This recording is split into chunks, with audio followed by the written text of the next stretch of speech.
दोस्तों, Ukraine war में कई बार न्यूक्लियर वेपन्स की बात हो चुकी है और लोगों को ये डर सताने भी लगा है कि कहीं रूस अगर ये वॉर हारने लगा तो वो अपने न्यूक्लियर वेपन्स ना इस्तेमाल कर ले। लेकिन रूस के पास न्यूक्लियर वेपन से भी बड़ा हथियार है और वो है न्यूक्लियर एनर्जी मार्केट पर उनका और चीन का कंट्रोल, जिससे अमेरिका भी घबराता है। क्यों लगता है अमेरिका को रूस की न्यूक्लियर कैपेबिलिटीज से डर, और आने वाले समय में इसका क्या प्रभाव दुनिया पर पड़ सकता है? आइए जानने की कोशिश करते हैं दोस्तों आज के इस वीडियो में। अंत तक बने रहिएगा हमारे साथ। लेकिन वीडियो शुरू होने से पहले अगर आप चैनल पर नए हैं या आपने अभी तक चैनल को सब्सक्राइब नहीं किया है तो चैनल को सब्सक्राइब करना और बेल आइकॉन दबाना बिल्कुल ना भूलें।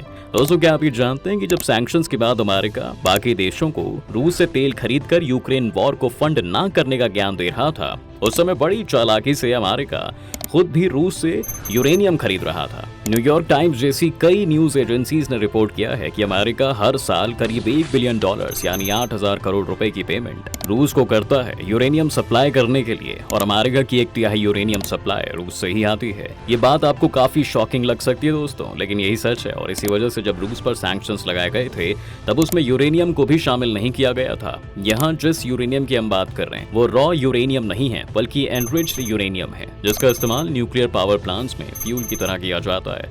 इस समय रूस दुनिया भर में सबसे कम दाम पर एनरिच्ड यूरेनियम सप्लाई करता है, और अगर ये सप्लाई वो रोक दे तो अमेरिका समेत बहुत से देश अचानक मुश्किल में पड़ जाएंगे। रूस की ये ताकत उन्हें बहुत बड़ा जियोपॉलिटिकल एडवांटेज देती है। अगर हम सबसे ज्यादा न्यूक्लियर एनर्जी इस्तेमाल करने वाले देशों की बात करें तो उसमें पहले फ्रांस का नंबर ही आता है, जो अपनी 69% एनर्जी न्यूक्लियर फ्यूल से ही बनाता है। इसके बाद यूक्रेन, स्लोवाकिया, बेल्जियम, फिनलैंड और स्वीडन जैसे देशों का नाम भी है। अमेरिका की बात की जाए तो वो भी अपनी 18% बिजली इसी न्यूक्लियर फ्यूल से बनाता है।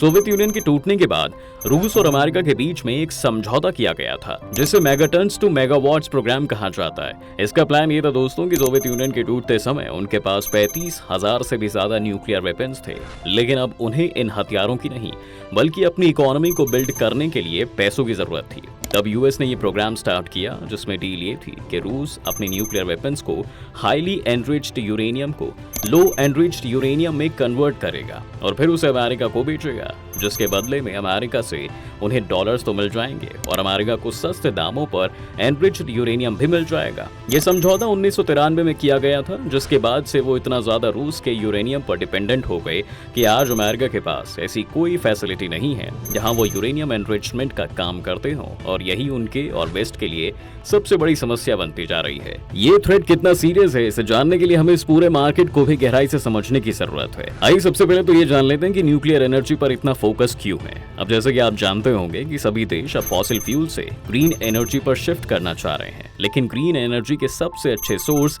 सोलर प्लांट्स या विंड एनर्जी फार्म्स नहीं बल्कि न्यूक्लियर प्लांट्स हैं, क्योंकि ये किसी भी तरह के वेदर पर डिपेंड नहीं करते। और साथ ही एक विंड फार्म के कंपैरिजन में एक न्यूक्लियर प्लांट 360 गुना कम जगह लेता है और एक सोलर प्लांट के कंपैरिजन में वो 73 गुना कम जगह लेते हैं।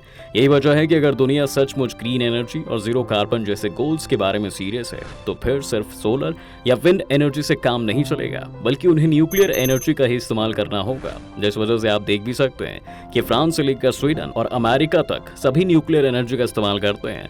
अब अगर आज हम यूरेनियम की सप्लाई चेन की बात करें तो सबसे पहले स्टेप पर आती है माइनिंग। आज यूरेनियम माइनिंग के मामले में कजाकिस्तान सबसे पहले नंबर पर है, जो दुनिया का 43% यूरेनियम अकेले ही प्रोड्यूस करता है। इसके बाद कनाडा 15% पर है और नामीबिया 11% पर है।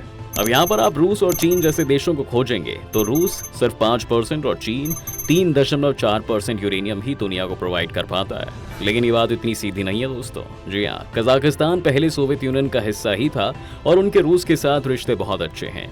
कजाकिस्तान में दुनिया की सबसे बड़ी यूरेनियम सप्लायर कंपनी है जिसे कजातोम्प्रोम कहते हैं, और इसकी 5 सब्सिडियरी कंपनीज हैं जिसमें रूस की एक बड़ी हिस्सेदारी भी है और वो इसका 50% हिस्सा ओन करते हैं। इसके अलावा चीन भी ऐसी 2 कंपनीज का 49% हिस्सा ओन करता है। हाल ही में माली और नाइजर जैसी जगहों में भी रूस ने अपना कंट्रोल बढ़ाया है, और नाइजर जो कि फ्रांस का एक सबसे बड़ा यूरेनियम सप्लायर था उसने अब रूस के कारण फ्रांस को यूरेनियम देना बंद कर दिया है। इसी तरह दोस्तों नामीबिया जो कि दुनिया का तीसरा सबसे बड़ा यूरेनियम सप्लायर है वो डायरेक्टली चीन के कंट्रोल में है और इस समय हम चीन और रूस को अलग करके नहीं देख सकते, जिस वजह से हम ये भी कह सकते हैं कि दुनिया की ज्यादातर सप्लाई पर इस समय रूस और चीन का कंट्रोल ही है। अब अगर इस रॉ यूरेनियम को कन्वर्ट करने के मार्केट को देखो तो इसमें रूस की हिस्सेदारी 38% की ही है और चीन की हिस्सेदारी 25%, जबकि यूएस की कैपेसिटी इस फील्ड में 0 है। इसके बाद यूरेनियम को एनरिच्ड यूरेनियम में बदला जाता है और अगर हम 2020 के आंकड़ों को देखेंगे तो इसमें रूस दुनिया के 46% यूरेनियम एनरिचमेंट के लिए जिम्मेदार है और चीन का शेयर इसमें 13% से कम है। लेकिन फिर भी हम ये कह सकते हैं कि करीब 60% एनरिच्ड यूरेनियम की सप्लाई को ये देश कंट्रोल करते हैं। और जिस तरह रूस का तेल बंद होने के कारण पूरा यूरोप एक एनर्जी क्राइसिस में चला गया था और उनकी इकोनॉमीज पर भी इसका असर देखा गया था, उसी तरह अगर रूस ने यूरेनियम की सप्लाई को भी बंद कर दिया या फिर जानबूझकर उसके प्राइसेस बढ़ाने की कोशिश की तो फिर वेस्ट और अमेरिका दोनों ही कुछ भी नहीं कर पाएंगे। अब सोचिए कि पहले ही रूस के पास ऑयल और गैस मार्केट में काफी बड़ा शेयर था और उनकी सप्लाई कट होने से पूरी दुनिया में ऑयल प्राइसेस बढ़ते चले गए।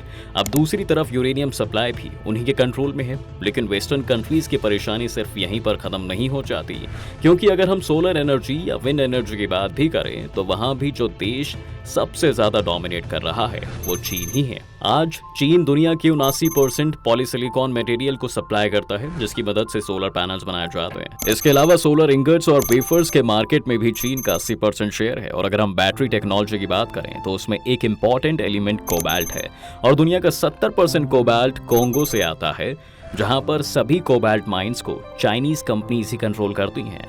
अब दोस्तों एक तरह से देखा जाए तो एनर्जी के जो 3 अलग अलग सोर्सेस हैं, यानी कि न्यूक्लियर, फॉसिल फ्यूल्स और रिन्यूएबल एनर्जी, तीनों ही पर चीन और रूस ने अपना दबदबा बनाया हुआ है और इन देशों से पंगा लेने का मतलब है कि आप अपनी एनर्जी सिक्योरिटी को रिस्क में डाल रहे हैं। ये बातें अमेरिका और दूसरे देशों को भी पता है, जिस वजह से वो खुद की कैपेबिलिटीज डेवलप करने की भी सोच रहे हैं। कनाडा और ऑस्ट्रेलिया जैसे देशों के पास भी यूरेनियम के काफी रिजर्व्स हैं और अब प्लान तो यही है कि इन देशों को इस मार्केट में पुश किया जाए, लेकिन ऐसा करने में अभी दशकों का वक्त लग सकता है। लेकिन तब तक के लिए तो वेस्ट को चीन और रूस पर ही डिपेंडेंट रहना होगा। जी हाँ दोस्तों, इसके अलावा अगर अमेरिका इस समय दूसरे देशों से यूरेनियम खरीद भी लेता है तो उसे रॉ यूरेनियम ही खरीदना पड़ेगा, लेकिन उसे प्रोसेस करने के लिए जो इंडस्ट्री चाहिए वो तो अमेरिका में है ही नहीं, क्योंकि पिछले 30 सालों से वो रूस से यूरेनियम खरीद रहे थे, जिसने उनकी डोमेस्टिक इंडस्ट्री को खत्म कर दिया था। अब अगर उन्हें दोबारा से यूरेनियम एनरिचमेंट की प्रोसेस शुरू करनी है तो उसके लिए भी स्टेप 1 से ही शुरू करना होगा। यही वजह है दोस्तों कि अमेरिका चाहे ये बात पब्लिकली एडमिट ना करे, लेकिन वो रूस की इस न्यूक्लियर डोमिनेंस से बहुत डरता है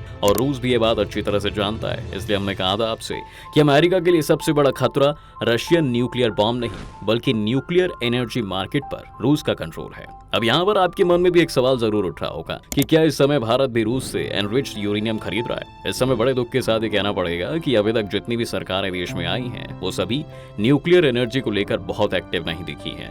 आखिरी बार इस पर एक बड़ा डेवलपमेंट तब हुआ था जब प्रधानमंत्री मनमोहन सिंह ने अमेरिका के साथ एक हिस्टोरिकल न्यूक्लियर डील की थी, जिसमें अमेरिका ने भारत को एनरिच्ड यूरेनियम सप्लाई करने की बात कही थी, लेकिन हमने न्यूक्लियर पावर प्लांट्स बनाने पर कभी ध्यान ही नहीं दिया, क्योंकि सभी सरकारों को ये डर लगता है कि कहीं कोई एक्सीडेंट हो गया तो सारा इल्जाम उन पर ही आ जाएगा। लेकिन इतिहास हमें बताता है दोस्तों कि न्यूक्लियर एक्सीडेंट्स काफी रेयर हैं और अगर आप चेरनोबिल और जापान के डिजास्टर्स को छोड़ दें तो शायद तीसरा कोई डिजास्टर आपको याद भी ना आए।